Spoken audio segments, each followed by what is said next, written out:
দুজন ব্যক্তির প্রার্থনা আছে, প্রার্থনাটাকে উল্লেখ করে বলছে যে যে কেউ নিজেকে উচ্চ করে নিজেকে তাকে নত করা যাবে, কিন্তু যে নিজেকে নত করে তাকে উচ্চ করা যাবে। হালেলুয়া। অহংকার জিনিসটা খুব খারাপ। বাইবেল আমাদের একটা জিনিস শিক্ষা দেয়, অহংকার জিনিসটা খুব খারাপ। বাইবেল একটা ঘটনা তুলে ধরেছে, একটা মন্দিরের সামনে দুজন ব্যক্তি প্রার্থনা করতে গেল। হালেলুয়া। দুজন ব্যক্তি প্রার্থনা করতে গেল, একজন ফরাসি আর একজন করগ্রাহী পাপী।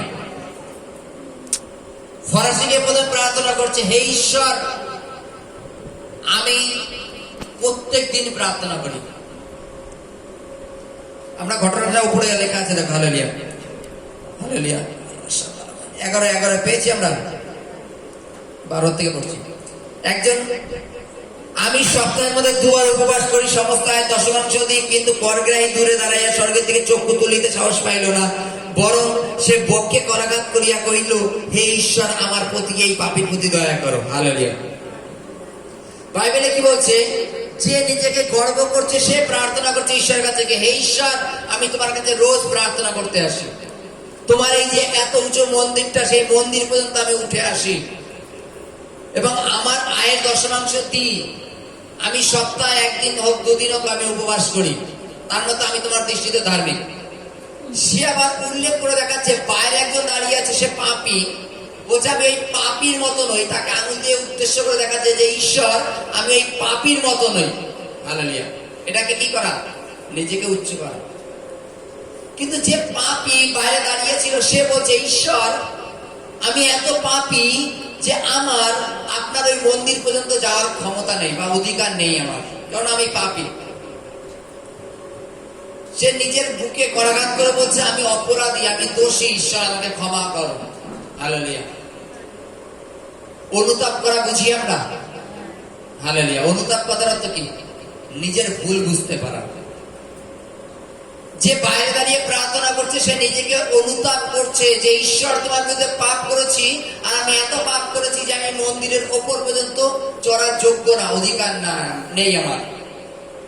এই পাপের প্রতি দয়া করো, এই পাপের পাপ ক্ষমা করো। আর যে ব্যক্তি মন্দিরের ওপরে উঠে প্রার্থনা করছে, তার প্রার্থনার সিস্টেমটা কেমন ছিল?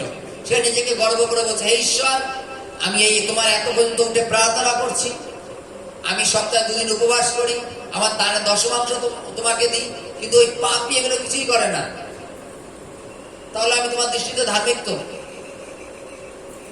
ঈশ্বর বুঝিয়ে দিচ্ছে যে বাইরে যে ব্যক্তি দাঁড়িয়ে নিজের অপরাধ স্বীকার করছে, যে নিজেকে ছোট করছে, তার পাপ আমি ক্ষমা করছি, তোমার পাপ না। হালেলুয়া।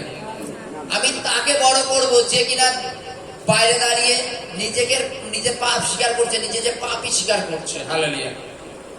কিন্তু যে গর্ব করছে তার পাপ ঈশ্বর স্বীকার করছেন, তাকে ঈশ্বর ধার্মিক গণিত করছে না। বাইবেল আমাদের ঘটনা থেকে একটা জিনিস শিখায় যে আমাদের কখনো অহংকার করা উচিত নয়, প্রথম প্রশ্ন। দ্বিতীয়ত, আমাদের ঈশ্বরের কাছে পাপ স্বীকার করা উচিত। ঈশ্বর, আমি পাপী, আমাকে তুমি ক্ষমা করো, আমাকে সুস্থ করো। যোহন বাপ্তাইজককে যদি আমরা দেখি, সে যিশুর বিষয়ে কি বলছিল জানো? তিনি বালক আর আমি এখন নিচু হই। হিন্দিতে লেখা আছে, আপ বারে হাম ঘাটে, মানে তুমি বাড়ো আর আমি আমার এখন নিচু হওয়ার সময়। যোহন যখন প্রথমে এসছেন যীশু খ্রিস্ট জায়গায়, যখন সকলে বলছেন ইনি একজন ভাববাদী, ইনি যার আগ্রহ হওয়ার কথা, ইনি সেই, কিন্তু যোহন ডাইরেক্ট অস্বীকার করেছে, আমি তিনি নই। হালেলুয়া। আমার পেছনে যিনি আসেন, তিনি তোমাদের পাপ থেকে উদ্ধার করবেন, তিনি তোমাদের স্বর্গরাজ্যে নেবেন। হালেলুয়া। আমরা আরেকটা বের করবো,